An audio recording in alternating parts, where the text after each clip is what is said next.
Hello? Hello? Hi, looking for Nancy. This is the sheriff's office. Yeah, this is Nancy. Hey, I think you had that question. Yes, I was wondering if you would mind interpreting a law code for me. I'm sorry? I was wondering if you wouldn't mind interpreting a law code for me. Sure, what do you got? It's ORS 163.245 and 163.257. It's custodial interference in the first and second degree. What's your question about it? I just wondered if you could interpret it for me. I can't interpret the law for you. I can't give you legal advice, but basically, if you don't have the lawful custodial over basically what it boils down to, a kid, basically what those laws refer to. You have no right to the kids. You have no right to take the kid, basically. Right. So if a citizen calls you and reports to you, the police officer, that someone has unlawfully retained my child, and mention this law, what would then the officer do? What would be your policy? Well, it's kind of a loaded question. We got to have some sort of explanation or story behind what's going on. So if someone just takes your kid without your permission, that's also kidnapping, right? Right. So okay, so this is kind of a loaded question. So you I gotta have understand that. sort of backstory. Yeah, so it's not currently happening. My daughter's 21 now, but there's been so many instances, and I did call previously and talk to someone about this law code, and I was told it's a $500 ticket by the police officer.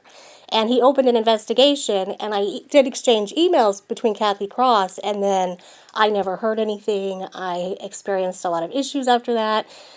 So the issue that I asked is that it's like an 80-20 custody battle, or I had 80 and he had 20, and he would take her and keep her and not return her for, way past what he's supposed to. Like 2 weeks would go by or 2 months, and so I would, report it to DHS, and then abuse ended up happening. She ended up missing school for, lengths of time that are illegal, and I would report that.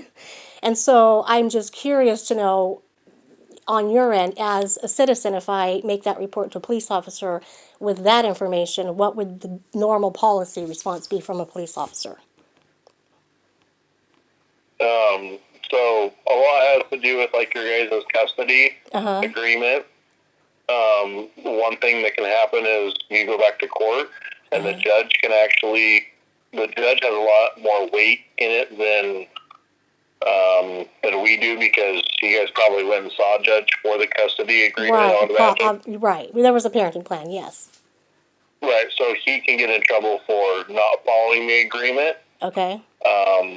So a lot of the times we leave it up to you guys going back to family court, and the judge basically says, "Hey, you're not following the agreement that we all agreed to here," and then he can change things, and he can kind of lean into them a little bit more, where he can get in trouble with the judge, and that's to have way more leeway. I hear what you're saying, and so I have that really presents me with more questions, because my interpretation of this law is that this law gives, and of course I could be wrong, gives you, the officer, the power to go pick up the child and take the child back to the rightful parent. Is that correct or not correct?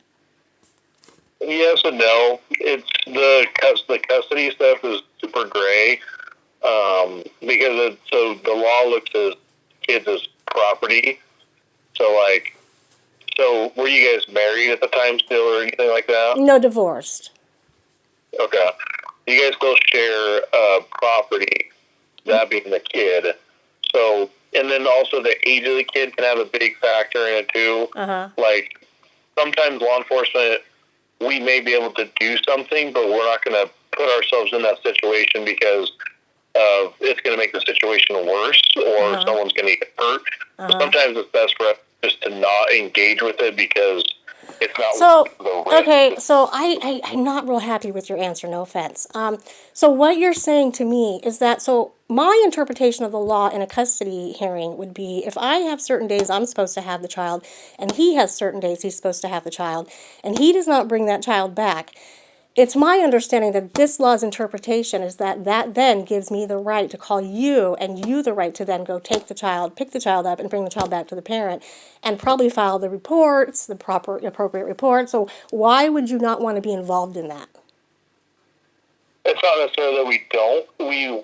We will, but if things get out of hand, like where if we say, hey, you guys have a custody agreement and the kid needs to go back, and then the guy freaks out, right, and starts wigging out. It really depends on how the situation goes. It's not like we're not going to go over there and try to get your kid. That's not what I'm saying.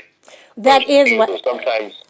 Just so you know, that is what happened to me. The officer would not go get my, would not participate from my end. And I'm now investigating, or I mean, I have an open FBI case in investigation, and so that's why I'm inquiring with you about how you interpret this law. Yeah, so I would at least go over to wherever your kiddo's at, call something, not do anything, and I would try to get your kiddo back, and I would look at your guys' parenting agreement.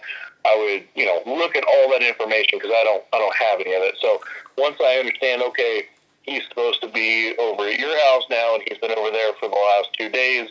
He has gone past his time of right. Because I'm sure you read this. Right, and so the first degree and the second degree, that would be the difference, I'm assuming, between what the point of the first degree and the second degree is the length of time he would keep the child away from.